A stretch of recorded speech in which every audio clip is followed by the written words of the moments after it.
Hello বন্ধুরা, চলে এলাম নতুন একটা মিনি ভ্লগ নিয়ে। দেখো, বাইকে বসে একটু ভিডিও করে নিলাম। সেজেগুজে কোথায় যাচ্ছি বলো তো? অবশ্যই শেয়ার করবো, একটু ভিডিওটা দেখো। আর অবশ্যই যারা এখনও আমার ভিডিওগুলো আর আমার চ্যানেলটিকে সাবস্ক্রাইব বা ফলো করেনি, অবশ্যই একটু কষ্ট করে দেবে। আর নিত্য নতুন ভিডিও আর সুন্দর সুন্দর ভিডিও ভ্লগ দেখার জন্য অবশ্যই আমি তো রয়েইছি। দেখো চারপাশটা কি সুন্দর সবুজে ঘেরা, আর যা গরম দিয়েছে তোমাদেরকে তো বলারই নেই। এত গরম, এত রোদ, তার উপরে কিন্তু আমরা ঘুরতে বেরিয়েছি। তো দিনটা ছিল কিন্তু শনিবার, 7ই জুন। তোমরা তো জানো আমরা হট করে বাড়িতে চলে গেছিলাম, কাউকেও কিছু না জানিয়ে, তোমাদেরকেও কিছু না বলিয়ে, সারপ্রাইজ দেওয়ার জন্য কিন্তু বাড়িতে চলে গেছি। যাই হোক, খুব সুন্দরভাবে সারপ্রাইজটা দিয়ে দিয়েছি। তারপরে আমরা কিন্তু শনিবার দিন দুপুরবেলার পরে বেরিয়ে পড়েছি আমার মাসি শাশুড়ির বাড়ির উদ্দেশ্যে। তোমরা তো জানো আমার মাসি শাশুড়ির বাড়ি সাতকুড়ার গর্তেশ্বরীতে। তো সাতকুড়ার এই যে বাজার পেরিয়েই কিন্তু আমার মাসি শাশুড়ির বাড়ি। তো এই যে দেখো চলে এলাম, এই যে বড় ভাই এখানে বসে বসে মোবাইল দেখছে, আর মাসি জাস্ট খাওয়া দাওয়া করবে।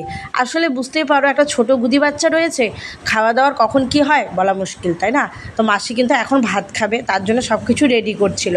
আর এই যে আমাদের ছোট্ট গড্ডলো ভাইটা, একদম আমার ছোট্ট দেওর। হ্যাঁ, দেওরই হয়, কিন্তু আর দেওরটা বলতে ইচ্ছা করে না, এতটাই ছোট আমার থেকে। আর এত ছোট ছোট ভাইগুলো সব আমি পেয়েছি, আর কিছু বলারই নেই। তো এই যে দেখো ছোট্ট ভাইটা জাস্ট সবে ঘুম থেকে উঠেছে, মা কোলে নিয়েছিল, তো একটু ভিডিও বানিয়ে নিলাম।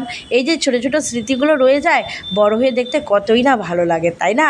তো তোমাদের সাথেই সেটাই শেয়ার করছি যে দেখো কত সুন্দর লাগছে। আর এই যে আমাদের আমার দিদা, যেহেতু মাসির এই যে ছোট্ট ভাইটা রয়েছে, মাসি তো সব কিছু একা সামলাতে পারি না, তাই দিদা কিন্তু কিছুদিন করে মাসিদের বাড়ি এসে থেকে যায়, যার জন্য এখন কোথাও গিয়ে থাকতে পারে না। তো আজকে কিন্তু আমি, ভাই, তোমাদের দাদা, মা, মাম্মাম, আমরা সবাই মিলে ঘুরতে এসেছি। আসলে কোনো প্ল্যান নয়, আসলে ভাইটা ছোট থেকে বড় হয়েছে, সেরকমভাবে আসাই হয় না। আর যেহেতু একটু সময় ছিল, তাই আমি বললাম যে চলো তাহলে দুপুরের পরে সবাই মিলে ঘুরে আসি। তারপরে ভেবেছিলাম যে একটু গর্তেশ্বরী মন্দিরে যাব।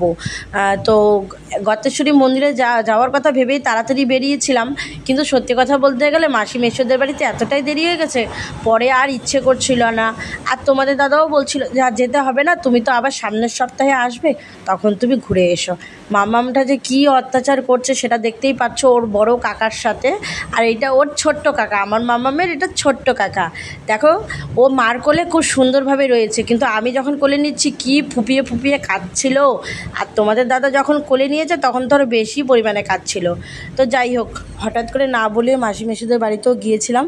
আর এত গরমের মধ্যে কোনো কিছুই ভালো লাগে না। আর সত্যি কথা বলতে গেলে আমার না কোনোদিনও কাউকে কষ্ট দিতে ইচ্ছাই করে না। হ্যাঁ, যতটা পারবো নিজে করব, না পারবো করবো না, কিন্তু কাউকে কষ্ট দিতে ইচ্ছা করে না।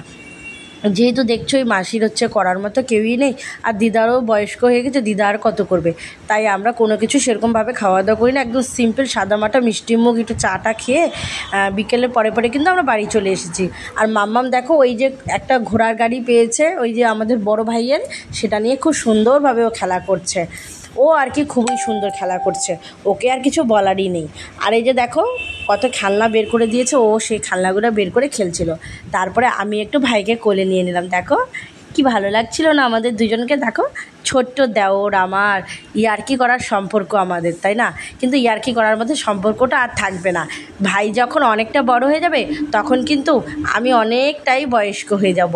এখনই তো আমাকে বয়স্ক বোঝা যায়, এক মেয়ের মা হয়ে গেছি, দুদিন পরে তো মেয়েকেও বিয়ে দিতে হবে, তাই না? কত চিন্তা ভাবনা, আমাদের পড়াশোনা করবে, মেয়েকে বিয়ে দিতে হবে, ততদিনে আমার ভাই কিন্তু অনেকটাই বড় হয়ে যাবে, আর আমরা অনেকটাই বয়সের দিকে চলে যাব, তাই না? মানুষ যত যায় তত কিন্তু সময়ের সাথে সাথে চেঞ্জ হয়, আর কিন্তু বয়সের দিক দিয়েও বেড়ে যায়, কিন্তু সেটা যার কাছে তার কাছে পরিচয়। তো যাই হোক, ভাইকে কোলে নিয়ে তোমাদের দাদাকে বলেছিলাম একটু ভিডিও করে দিতে, তো তোমাদের দাদা একটু ভিডিও করে দিয়েছে। তারপরে খুব সুন্দরভাবে কোলে নিলাম। আর এত গরম পড়েছে, ভাই খালি বসে বসে এখানে ফ্যানের হাওয়াই খাচ্ছে, আর কিছু বলারই নেই। আর আরেকটা কথা, মাসিদের বাড়িতে এলে না নেটওয়ার্কটা একদমই পাওয়া যায় না, যার জন্য একটু ফোন দেখাও যায় না, তার জন্য একটু ভালোভাবে ফোনও দেখতে পাচ্ছিলাম না আমরা, যার জন্য আর কি করছিলাম বলো তো, বসে বসে হাওয়া খাচ্ছিলাম, আর কি করব। তো যাই হোক, এইভাবেই আর কি সেদিনকার খুব সুন্দর একটা দিন কাটালাম, খুব ভালো লেগেছিল। তো তোমাদের সাথে সেটাই শেয়ার করলাম। ভালো হোক মন্দ হোক সবটাই তোমাদের সাথে শেয়ার করি, কী করি না করি সবটাই শেয়ার করি। তোমরা প্লিজ একটু কষ্ট করে ভিডিওগুলো দেখবে, আর অবশ্যই লাইক কমেন্ট অ্যান্ড শেয়ারটা করবে। দেখো কীভাবে পড়ে গেল গাড়িটা নিয়ে, দেখেছো? দেখো এইভাবে কেউ পড়ে যায়? কোনো কিছু এখনও শেখেনি, মানে কি বলবো, এরকমই আর কি। খালি শরীরটায় ট্যাং ট্যাং করে লম্বা হচ্ছে, শরীরে তো কোনো জোর নেই, কিছুই নেই, কিছু বলারও ভাষা নেই। তারপরে যাই হোক, এইভাবেই সেদিনের এক খুব সুন্দর দিন কাটিয়েছিলাম। কোথাও সেরকম যাইনি, মাসিদের বাড়ি ঘুরতে গিয়েছিলাম। তারপরে যেতে যেতে রাত হয়ে গেছিলো। তারপরে তো আর কি, রবিবার দিন তো আমরা বিকেলের পরে বেরিয়েই পড়েছিলাম। তো এই ছিল দুদিনের হচ্ছে আমাদের মানে ট্যুর আর কি, যেটা হলদিবাড়িতেই আমরা করেছিলাম। খুব ভালো লেগেছে। দুটো দিন এইভাবেই আমাদের কেটে গেছিলো। তারপরে তোমাদের দাদাকে বাবু কোলে দিয়েছে, দেখো বাবু কীরকম মুখটা করছিল, কান্না কান্না ভাব করছিল। ও পছন্দই করছে না, থাকবেই না আর কি ও দাদার কোলে। তো যাই হোক, এইভাবে খুব ভালো লাগলো, আর ভিডিওগুলো করে রাখলাম তোমাদের সাথে যাতে শেয়ার করা যায়। তো যাই হোক, চলো কেমন লাগলো ভিডিওটা অবশ্যই জানিও। অবশ্যই পাশে থাকবে, সাথে থাকবে, আর অবশ্যই আমি সবসময় সবার পাশে থাকার চেষ্টা করি আর থাকবো।